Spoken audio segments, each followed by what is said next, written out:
Thank you, Neil. Thanks for the invitation to present today. Neil Stewart was telling us this morning that we've got a sort of mono-issue political cycle coming up, Brexit, Brexit, Brexit. But Brexit is made up of different issues, and immigration will be one of the issues of Brexit, certainly this autumn. To a surprising extent, it hasn't been such a big issue for the first 2 years. We've managed to avoid it for most of the 2 years of the referendum, which is odd when it was such a big part of the referendum. I don't think it'll be possible to avoid it this autumn. So Jill and I am the Director of British Future. Jill is the Director of Strategy and Relationships. We'll be talking to you about a project we've been doing, the National Conversation on Immigration, that we're about to publish, and what we think that reveals about the debate that's to come. What's the challenge here? I think foundationally, the British public have lost confidence in how we manage immigration and integration in Britain. That's been going on for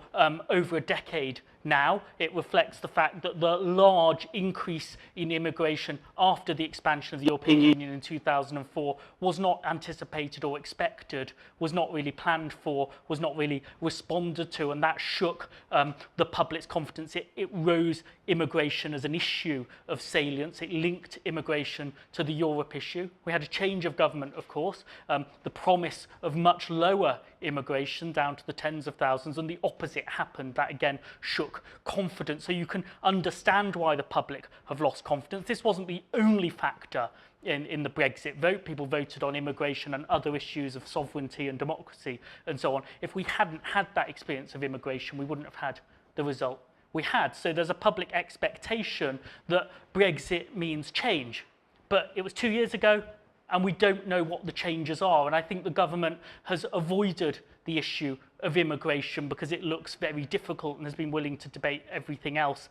That has, we think, led to increased political and social polarisation on the issue of immigration, which is already very polarising. You can't duck an issue of high salience and hope it will kind of sort itself out. You've got to grasp it eventually, especially after a moment like that referendum.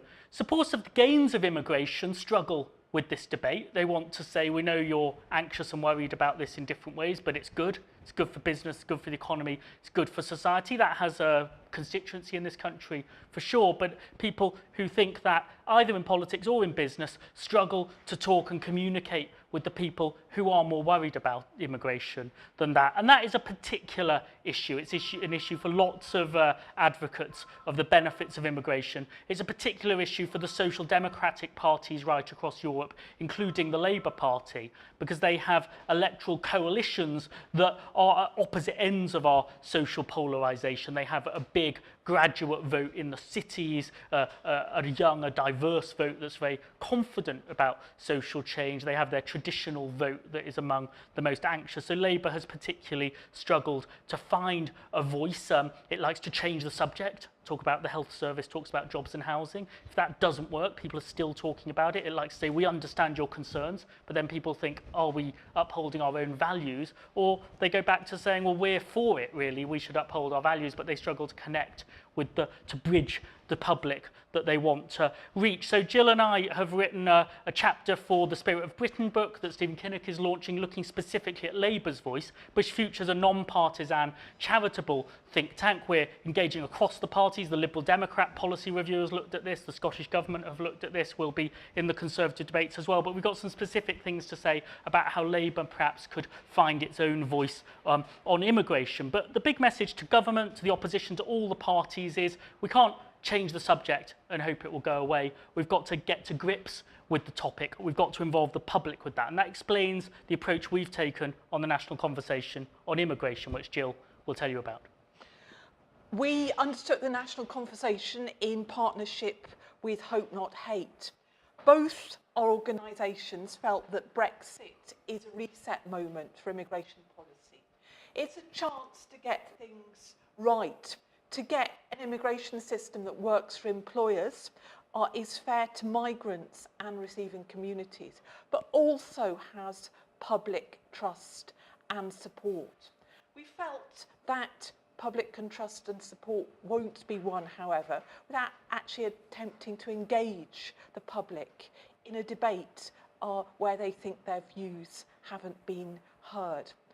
Our final report is coming out in a couple of weeks' time, but the work that we've done also inputted into the Home Affairs Committee's inquiry on building consensus in our immigration policy.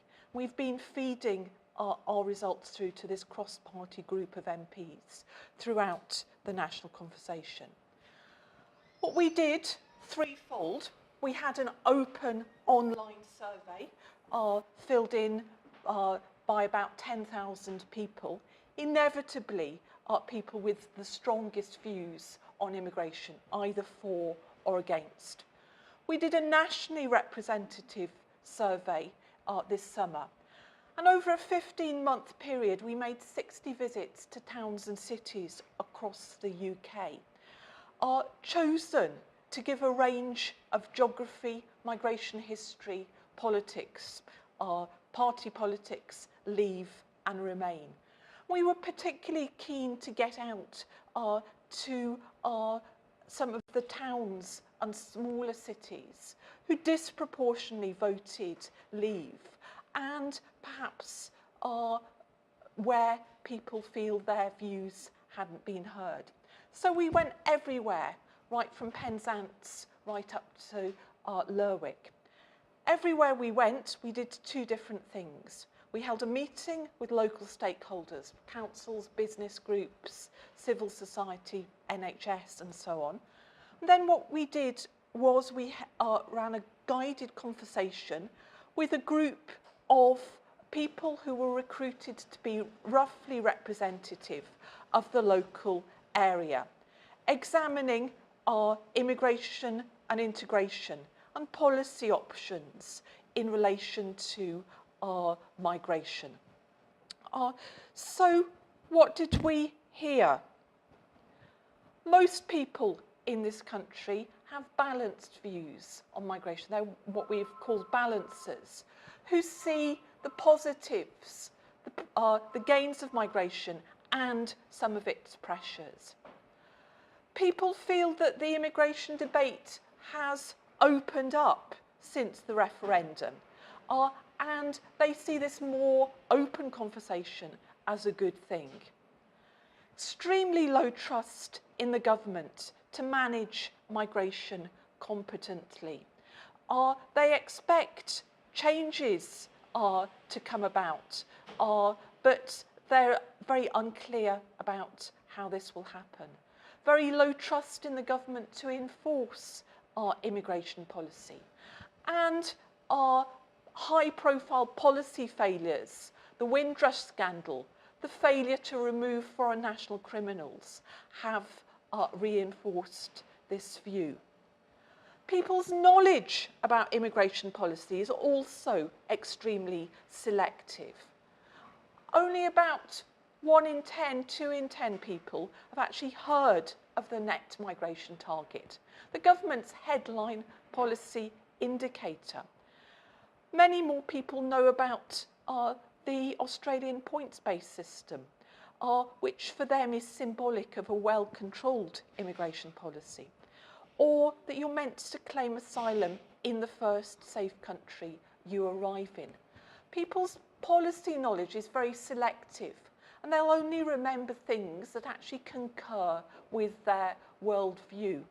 Therefore, micro-policy changes to the immigration system may not necessarily boost public confidence. And social contact really matters. The contact that people have with migrants influences what they think. They've got positive social contact in the workplace or through their children's schools. They have an alternative point of view to the kind of dominant national debate in the media, a very polarised debate. Just one example of a balancer, somebody who took part in our Middlesbrough citizens panel.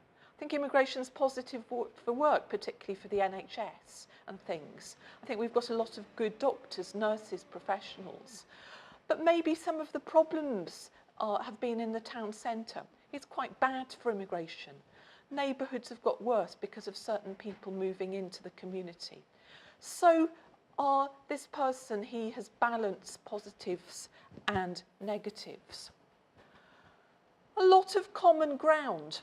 People want migrants who come here to make a contribution, and they want migration to be controlled, but controlled fairly. Very strong support for skilled migration. Hardly anybody wants to reduce the numbers of highly skilled migrants from the EU or outside. But using the word global talent simply doesn't resonate to people. And there's a lot of pragmatic support for low and medium skilled migration, particularly when you talk about particular jobs. Care workers, fruit pickers. People don't want to reduce the numbers of those groups. But a lot of scepticism about temporary migration routes. In our citizens panels, we discussed potential policy options for EU migration after Brexit. And as temporary migration routes are on the cards, that was a subject of the discussion. Nobody supports temporary migration. They don't think the Home Office will enforce it, and they want the migrants who come here to put down roots, learn English, contribute to the local community. Integration is a real concern. And students are welcome. Most people don't see international students as immigrants. So international students are welcome. As I said, integration is a major concern. And immigration is very much a national issue that's seen through a local lens. What happens locally in their immediate community, in their town or city, really does matter. So getting integration right locally, key to building confidence. Dealing with these local pressures, housing pressures, particularly in the private rental sector, neighbourhood decline, or dealing with specific employers who are seen to take out rather than put in is a real issue. We heard a lot of very localised stories about immigration in the national conversation on immigration. One example from Chesterfield, the company Sports Direct, located at a place called Shirebrook, which sits between Mansfield and Chesterfield. In our Chesterfield Citizens panel, we spent quite a lot of time talking about Sports Direct, how they promised lots of jobs for local people whilst their planning permission was going through the council, and then that wasn't delivered. Sports Direct is seen as a highly segregated workplace. Poles work in the warehouse, English people work in the back office. And it's caused a lot of local housing pressures. Often what people said and their concerns about the labour market impact of migration related to local employers. A quote about the broken system, lack of public trust, and the idea that the immigration system is broken. Immigration regulations are not enforced. That came up strongly in a lot of places. Just one example from Shrewsbury. We should know when people arrive at our borders whether they've got a criminal history or not, because everyone's on file these days. So why do we still let them in? I just don't get it. And we're in a situation where we just can't get rid of them. As I said, social contact really matters. And we found that where people have positive contact with migrants and people from minority ethnic communities. Their views tend to relate to those local contacts, and their views about migration, integration tend to be much more confident and thoughtful. And there's an acknowledgement that integration is a two-way process. A quote from Preston we've given you. But where there's less social contact, people are much less confident, and they are much more reliant on what circulates in social media and in the national print and broadcast media. I've given you just one example from Kidderminster, where this woman has really struggled to say what she wanted to say and maintain some of the kind of norms of non-prejudice behaviour. So she said, I can see why people get upset about immigration. They come from a country. I don't want to pick on a country, let's say somewhere in Asia. And they come over. They don't make an effort to learn the language. They dress in their own way, which is okay, it's fine, but it alienates themselves a bit. Well, some are very nice, but others do keep themselves to themselves, speaking their own language when it suits them. Sometimes I'm terrified. I wonder what they're saying on a train or something. You know, are they going to bomb us?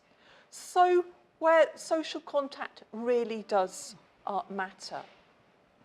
So we've heard a lot about immigration. We've found some common ground. We've found a lot of concerns and trust. Here are our ideas about where we have to go, what we have to do if we're going to start building more common ground, more consensus, more confidence in immigration and integration. The Home Affairs Committee used all of this deliberative work to make its own recommendations, which we think are very sensible. They were unanimously adopted in their report. They thought that public trust and greater consensus should explicitly be an objective of immigration policy of the government and the various parties, that people needed to see that engagement, that there are areas where we need to improve the data for policy making, but we also need a visibility of a political process. We should have an annual migration report that looks like the budget, where there's a day where the Home Secretary comes to Parliament, tells you about the last year, tells you about the next year, maybe sets out a next year's plan, a 3-year plan, and that ahead of that moment you have locally and regionally and nationally structured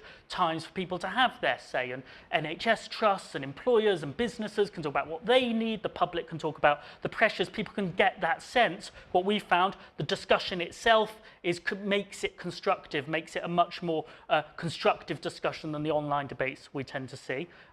They recommended, which we agree with, that the public see different types of immigration differently, and a one-size-fits-all target doesn't really capture where the public are on wide permission for students and skills, but more desire for control of lower and semi-skilled migration, which people want to be used pragmatically. We need simpler rules if people are going to have a transparent ability to understand what's going on. There are clearly links between the labour market and immigration policy, and people want to know how training and skills in immigration go together, so that specific industries don't seem to be only thinking about immigration as a flow. And we need to think about integration, because foundationally your confidence in the future of immigration, nationally or locally, will very much depend on how you think integration has gone so far and up to now.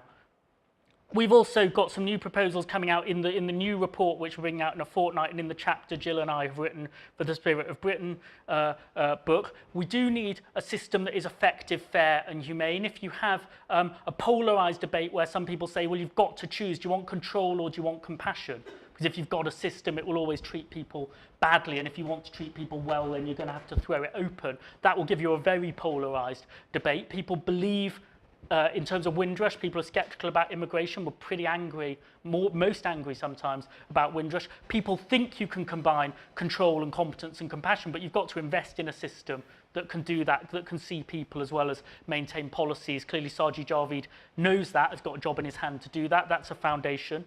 Public voice and accountability. As I was saying, the committee has set out a set of recommendations that we support about Immigration Day in Parliament and the debate that focuses that. I think the biggest lesson for us of the national conversation is you could get a national policy that fitted with what people thought was sensible and balanced, but if it doesn't deal with their local experience of how change happens locally, you won't really get into the game of political and public consent. So we think the local has been underestimated by national government. Local government needs the confidence, capacity to do that. It's also something where the business voice, which tells us about the gains of migration and why it matters, it's actually been absent from these local integration debates, unless it's been there as the villain of the piece, as we heard in Chesterfield. It hasn't really been there in terms of why is it good for my business, but why is it good for the place my business is operating in.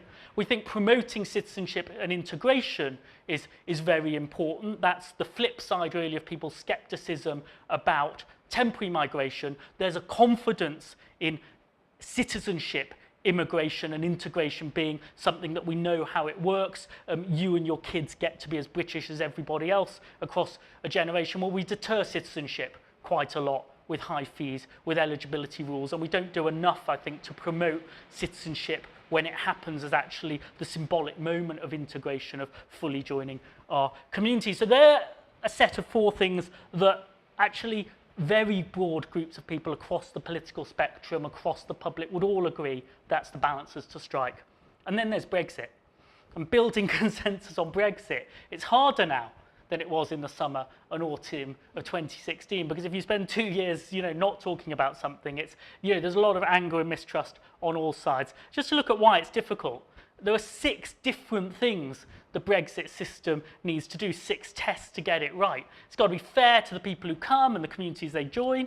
It's got to meet the needs of the economy and the public services. It's got to be deliverable in practice, as the net migration target certainly hasn't been. It needs the political support in Parliament, probably across the parties, to get through. It needs, very foundational for us, public confidence. We've done something different. And if we want a deal, it needs to be negotiable with the European Union too. So you can all think of policies that will meet one of those tests, maybe 3 or 4 of those tests. Meeting all 6 of them is very, very challenging.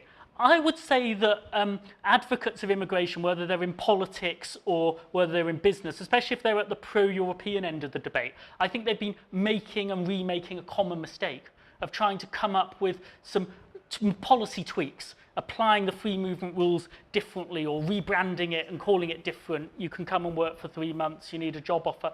Coming up with the sorts of reforms that people who like free movement and immigration think might work for other people who are more sceptical, but not having really engaged those people in the debate. It's been a debate among the pro-migration group about what other people might want. The discussion hasn't been heard. And frankly, and this was David Cameron's experience with his renegotiation, the results won't be heard either. There is a need, I think, to have a significant reform that is different to free movement, not just in a superficial way.